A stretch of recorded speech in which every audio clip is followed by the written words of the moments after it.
Bonjour, Thomas Soulier pour BFM TV. Mediapart révèle des dîners à l'hôtel de l'AC quand vous étiez président de l'Assemblée nationale, des dîners a priori fastueux au vu des images et au vu des explications de nos confrères. Vous avez dit assumer parfaitement ces dîners-là, vous avez répliqué à cela. Toutefois, ces images peuvent choquer des Français. Est-ce que vous reconnaissez une maladresse, voire une faute ?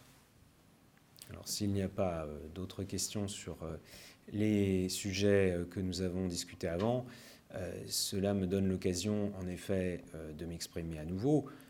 J'ai répondu sans délai à Mediapart, qui m'a interrogé, et je me suis exprimé ce matin sur les ondes de France Inter en réponse à un de vos confrères. D'abord, je tiens à dire que je comprends évidemment que cela puisse interpeller les Français. Il y a une tradition à l'Assemblée nationale, il y a l'hôtel de l'Assay, qui est à la fois le lieu de résidence des présidents de l'Assemblée nationale depuis qu'il y a une Assemblée nationale dans notre pays, et où il y a aussi les bureaux, je tiens à le dire, c'est un endroit de travail, des bureaux du président, des collaborateurs du président, ainsi que des salons de réception au rez-de-chaussée de l'hôtel de l'Assay. Et pour avoir fait souvent visiter pendant les journées du patrimoine ou des groupes de visiteurs, je sais que, évidemment, quand on parle des ors de la République, ce type de lieu, les salons de réception de l'hôtel de l'Assay, de l'Assemblée nationale, évidemment, correspondent à cette image que l'on peut avoir des ors de la République et de lieux prestigieux. Donc je comprends que, évidemment, cela suscite des réactions et même des incompréhensions ou des interrogations. Vous le savez aussi, j'ai toujours agi pour plus de transparence. Je l'ai fait quand j'étais simple député, d'abord dans l'opposition, puis dans la majorité, et je l'ai fait en tant que président de l'Assemblée nationale. Donc pour ma part, je considère que c'est un progrès, la transparence, et donc je réponds toujours aux questions que l'on peut se poser.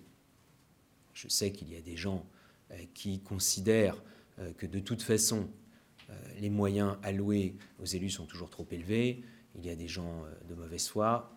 Je ne m'adresse pas à eux. Mais je sais qu'il y a des Françaises et des Français de bonne foi et qui peuvent légitimement s'interroger. Quand j'étais député, c'était la même chose. Et à Nantes, où je suis élu, des gens me posaient souvent des questions sur les retraites des députés, sur les moyens alloués aux députés. Je leur répondais toujours.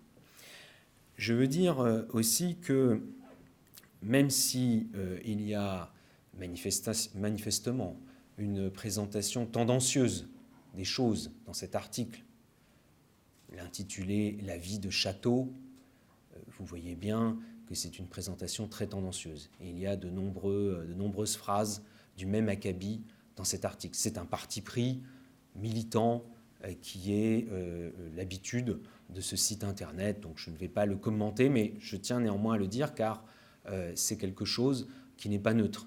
Ce n'est pas une présentation neutre des faits.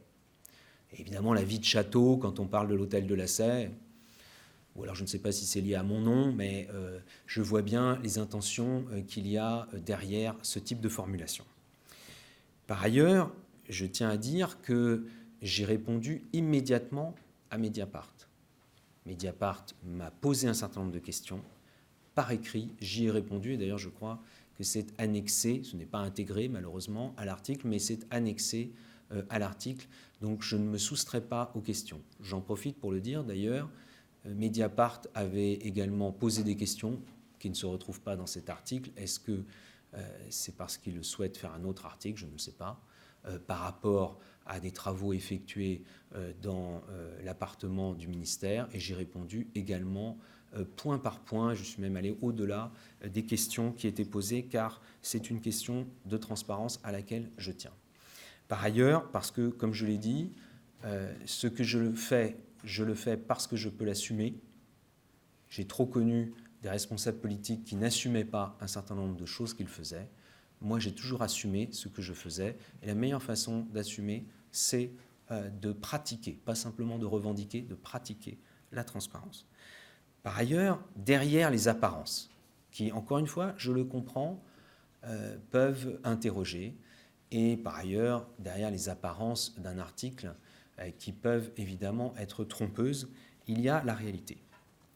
Je tiens à le dire parce que dans cet article, il y a par ailleurs des propos mensongers, puisqu'il est indiqué qu'il y avait eu un article du journal Le Parisien il y a un an. C'est à la suite de cet article que j'avais remboursé des frais engagés, ce qui est faux. Ces frais engagés à l'époque, je les avais tous payés sans attendre le moindre article. C'était par rapport à un repas à la suite de mon mariage. C'était un repas privé. Tout avait été pris en charge par moi. J'avais gardé toutes les factures, tous les chèques, depuis évidemment les repas et également les frais de personnel. Je tiens à le dire. Parce que sur ce point, l'article est totalement mensonger et je pense que c'est volontaire. Il y a la réalité des chiffres. Lorsque j'ai été élu président de l'Assemblée nationale, j'ai engagé, vous le savez, un certain nombre de réformes, de transformations. Tout le monde n'était pas d'accord à l'Assemblée nationale. Au bureau de l'Assemblée nationale, je me suis affronté à tous les groupes d'opposition qui ne voulaient pas engager ces transformations. Avec le soutien de la majorité, des députés de la majorité, nous avons engagé, sans attendre que la loi nous l'impose, sans attendre qu'il y ait le moindre article de presse qui le demande, nous avons engagé des transformations très importantes sur la gestion de l'Assemblée nationale. Vous le savez, dès le 2 août 2017, c'est-à-dire moins de 2 mois après l'élection, nous avions voté la réforme du régime de retraite des députés. Nous n'avons pas attendu, contrairement à ce qui s'est passé à d'autres occasions, une réforme générale. Et en l'occurrence, c'est une baisse de pension des députés qu'ils s'appliquent à eux-mêmes de 37%, je le rappelle. Elle a été mise en œuvre au 1er janvier 2018. J'ai engagé également une réduction des frais de réception, car derrière les apparences, qui encore une fois peuvent interpeller, il y a la réalité, 13% de frais de réception en moins sur la période où j'ai été président de l'Assemblée nationale. Les frais de déplacement, 34% de baisse. Alors que dans les fonctions, bien sûr, de président de l'Assemblée nationale, il y a les fonctions de représentation, y compris à l'étranger. L'Assemblée nationale, et c'est tout à fait normal, et cela doit se poursuivre, a de nombreux échanges avec des parlements étrangers. Et également, j'ai revendiqué de faire des déplacements en France, aux côtés des députés et à la rencontre des Français sur le terrain. Mon successeur fait d'ailleurs de même. Et c'est très bien. La rémunération des membres de mon cabinet, cela a représenté une baisse de dépenses de 13% également. Et enfin, les déplacements des membres de mon cabinet, une baisse de 37% des dépenses. Ça, c'est du concret, c'est du réel, c'est du durable. Vous le savez également, j'ai supprimé les avantages des anciens présidents de l'Assemblée nationale.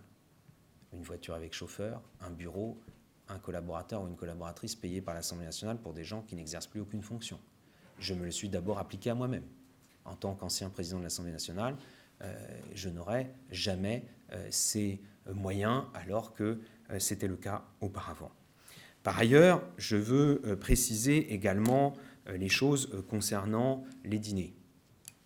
Quand on est président de l'Assemblée nationale, on a une fonction de représentation importante qui consiste à rencontrer énormément de gens.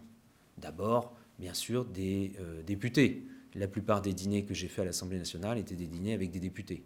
On me l'a reproché d'ailleurs dans certains articles en disant que j'en faisais trop. Et j'ai dit d'ailleurs aux députés à l'époque, j'ai dit je continuerai à en faire beaucoup et avec tous les groupes politiques, de toutes les sensibilités politiques. Pas simplement, bien sûr, avec les députés de la majorité. Ce sont aussi des fonctions de représentation auprès d'homologues étrangers, des présidents d'assemblées, de parlements, un des premiers que j'ai reçus, avec en effet un cadre prestigieux. C'est le président du Bundestag que j'ai reçu dès le début du mois de juillet 2017. J'ai reçu le président du Liban. Cela a même été filmé dans une émission de télévision, car moi j'ai souhaité ouvrir les portes de l'Assemblée. C'était l'émission Capital qui a souhaité qu'on lui ouvre toutes les portes sur les questions justement de moyens de l'Assemblée, de budget, etc. Et puis évidemment, ce sont des fonctions de représentation à l'égard d'autres responsables politiques du pays ou des responsables d'entreprises, de médias, d'organismes culturels, universitaires, d'enseignement supérieur. Et donc c'est dans ce cadre-là qu'il y a eu environ une dizaine de dîners informels, c'est-à-dire qu'en effet, ce sont des dîners où on rencontre comme le font tous les responsables politiques, un certain nombre d'interlocuteurs que l'on connaît ou que l'on ne connaît pas, qui font partie de relations que l'on avait avant d'être président de l'Assemblée nationale. J'ai eu une vie politique avant d'être président de l'Assemblée nationale et j'avais un certain nombre d'interlocuteurs, mais surtout beaucoup de personnes nouvelles. C'était, par exemple, un paléontologue de renom, professeur au Collège de France, qui a fait des découvertes très importantes, que j'ai eu l'occasion de connaître. Moi, je ne le connaissais pas personnellement, par une relation, et y compris, en l'occurrence, par l'entremise de mon épouse. C'est un directeur des études à Sciences Po. C'est un chef d'entreprise qui est secrétaire d'une très grande association d'entreprises du numérique. Ces d'ailleurs échanges donnent lieu ensuite, ces échanges de travail qui font partie du travail d'un président de l'Assemblée nationale, donnent lieu ensuite à des projets concrets ou à des interventions devant ces organismes ou avec ces personnes. Cela peut également être le fait de chefs d'entreprise ou de responsables, d'investisseurs, responsables économiques. Donc je le dis avec force, il n'y a pas eu de dîner entre amis qui aurait été organisé sous ma présidence à l'hôtel de la Sey et qui aurait été financé par l'Assemblée nationale. C'était des dîners de travail informels avec des personnes qui ont des relations avec une autorité politique comme le président de l'Assemblée nationale.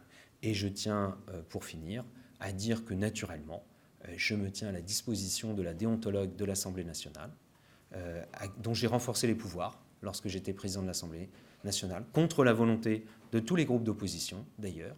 Et moi, j'ai renforcé ses pouvoirs, et donc je me tiens naturellement à sa disposition pour répondre à toute question de sa part. Monsieur le ministre, bonjour. Boris Karlamov, journaliste agence A2PRL. On apprend cet après-midi que la députée Delphine Batho demande votre démission. Elle condamne un comportement moralement inacceptable. Première question, qu'est-ce que vous avez envie de lui répondre aujourd'hui? Et deuxième question, peut-être pour Madame Inderye. Aujourd'hui, François de Rugy est un peu dans la tourmente. Est-ce qu'il a toujours sa place au sein de votre gouvernement? Moi, je n'ai pas à répondre spécialement avec Madame Batho. Habituellement, avec Madame Batho, nous parlons d'écologie, car elle a été ministre de l'écologie, elle est députée, nous débattons, nous ne sommes pas toujours d'accord, elle est dans l'opposition, je fais partie du gouvernement, j'étais avant dans la majorité parlementaire, je crois que cela fait partie des habituelles postures de l'opposition, donc je n'ai pas de commentaire particulier à faire. En l'occurrence, j'ai prévu de faire un déplacement dans les Deux-Sèvres demain, département dont elle est l'élue, et je serai très heureux de la retrouver autour d'une thématique extrêmement importante, sur laquelle elle a œuvré d'ailleurs, dans les Deux-Sèvres, qui est la thématique de l'eau, de la gestion de l'eau, dans cette période de tension sur la question de l'eau, de sécheresse, comme vous le savez, liée notamment aux effets concrets, palpables du dérèglement climatique.